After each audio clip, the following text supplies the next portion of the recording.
ಚನ್ನಪಟ್ಟಣ ತಾಲೂಕಿನ ಶ್ರೀ ಕ್ಷೇತ್ರ ಕೆಂಗಲ್ ಅಯ್ಯನಗುಡಿ ಆವರಣದಲ್ಲಿ ವಿಶ್ವ ಸಂರಕ್ಷಣಾ ಮಹಾಯಜ್ಞ ಕಾರ್ಯಕ್ರಮ ಮೇ 15ರಿಂದ 18ರವರೆಗೆ ವಿಜೃಂಭಣೆಯಿಂದ ನಡೆಯಲಿದೆ ಎಂದು ಕೆಂಗಲ್ ದೇವಾಲಯದ ಅರ್ಚಕರು ಹಾಗೂ ಆಗಮಿಕರಾದ ಶರತ್ ಅವರು ತಿಳಿಸಿದರು.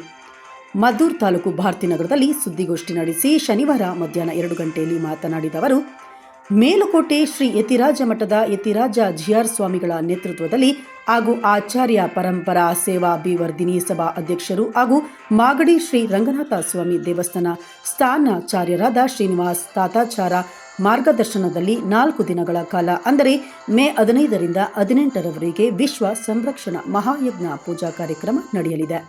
ಈ ಮಹಾಯಜ್ಞದಿಂದ ವಿಶ್ವ ಸುಭಿಕ್ಷವಾಗಿ ಆರ್ಥಿಕವಾಗಿ ಅಭಿವೃದ್ಧಿಗೊಳ್ಳಲಿ ಎಂಬ ದೃಷ್ಟಿಯಿಂದ ಈ ಪೂಜಾ ಕಾರ್ಯಕ್ರಮವನ್ನು ನೆರವೇರಿಸಲು ಕಳೆದ 6 ತಿಂಗಳಿನಿಂದಲೂ ಪೂರ್ವ ಸಿದ್ಧತೆಗಳೊಂದಿಗೆ ಹಮ್ಮಿಕೊಳ್ಳಲಾಗಿದೆ ಎಂದರು. ಆದರೆ ಇಂದು ಭಾರತ ಮತ್ತು ಪಾಕಿಸ್ತಾನ ನಡುವೆ ಯುದ್ಧ ಪ್ರಾರಂಭವಾಗಿದೆ.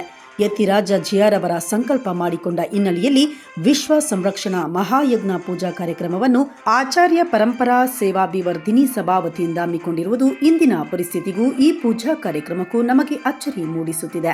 6 ತಿಂಗಳ ಹಿಂದೆಯೇ ಈ ಪೂಜಾ ಕಾರ್ಯಕ್ರಮವನ್ನು ಮಾಡಬೇಕೆಂದು ಯತಿರಾಜ ಜಿಆರ್ ಅವರ ಮುಂದಾಲೋಚನೆ ಮಾಡಿದ್ದರ ಫಲವಾಗಿ ಈ ಸಂಕಲ್ಪ ನಡೆಯುತ್ತಿರಬಹುದೆಂದು ವಿವರಿಸಿದರು.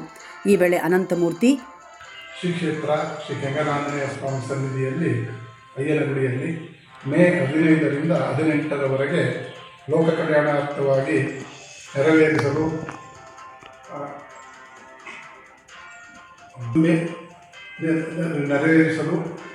ಮೇಲುಕೋಟೆಯ ಯತಿರಾಜ ಸ್ವಾಮಿಗಳಾದ ತಿರುಸ್ವಾಮಿಗಳ ಆಶೀರ್ವಾದದೊಂದಿಗೆ ಹಾಗೆ ನನ್ನ ಆತ್ಮೀಯ ಬಂಧುವಾದ ಮಾಗಡಿ ರಂಗನಾಥ ಸ್ವಾಮಿ ದೇವಸ್ಥಾನದ ಸ್ಥಾನಾಚಾರ್ಯರಾದ ಕಾರ್ತಿಕ ಭಟ್ರು ಅವರ ಸಂಕಲ್ಪದಂತೆ ಅಯ್ಯನಗುಡಿಯಲ್ಲಿ ನೆರವೇರಿಸಲು ಸಂಕಲ್ಪವಾಗಿದೆ. ಆದ್ದರಿಂದ ಭಕ್ತರು ಹೆಚ್ಚಿನ ಸಂಖ್ಯೆಯಲ್ಲಿ ಬಂದು ತನು ಮನ ಧನವನ್ನು ಭಗವಂತನ ಹತ್ರ ಸಮರ್ಪಣೆ ಮಾಡ್ಕೋಬೇಕಾಗಿ ತಮ್ಮಲ್ಲಿ ಪ್ರಾರ್ಥನೆ ಮಾಡ್ತೀವಿ.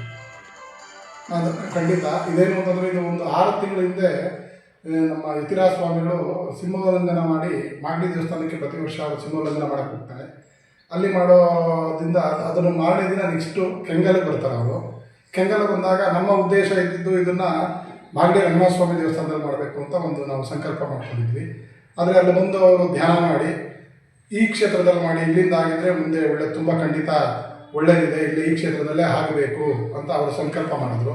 ಆಗಲಿ ಅಂದ್ಬಿಟ್ಟು ಗೊತ್ತಿಲ್ಲ. ಆದರೆ ಇವತ್ತಿನ ನಾವು ಸಂಕಲ್ಪ ಮಾಡಿ ವಿಶ್ವ ಸಂರಕ್ಷಣಾ ಮಹಾಯಜ್ಞ ಅಂತ ಇಟ್ಟಿರೋದಕ್ಕೂ ಇವತ್ತಿನ ಪರಿಸ್ಥಿತಿಗೂ ನೋಡಿದಾಗ ಅದೇನೋ ಪೂರ್ವಜರು ಅಂತ ಭಗವದ್ ಆಂಜನೇಯಂದು ಮತ್ತು ಸ್ವಾಮಿಗಳಿಗೆ ಮುಂದೆ ಗೊತ್ತಿತ್ತೋ ಏನೋ ಅದು ನಮಗೆ ಗೊತ್ತಿಲ್ಲ. ಹಾಗಾಗಿ ಇದು ಭಾಳ ನಮಗೆ ಒಂದು ಆಶ್ಚರ್ಯಕರವಾಗಿದೆ ಈ ಟೈಮ್ಗೆ ಆಗ್ತಿರೋದು, ಎರಡನ್ನೂ ಕೂಡಿರೋದು. ಯಾಕಂದರೆ ಖಂಡಿತ ಎಲ್ಲ ಭಗವಂತನ ಇಚ್ಛೆ.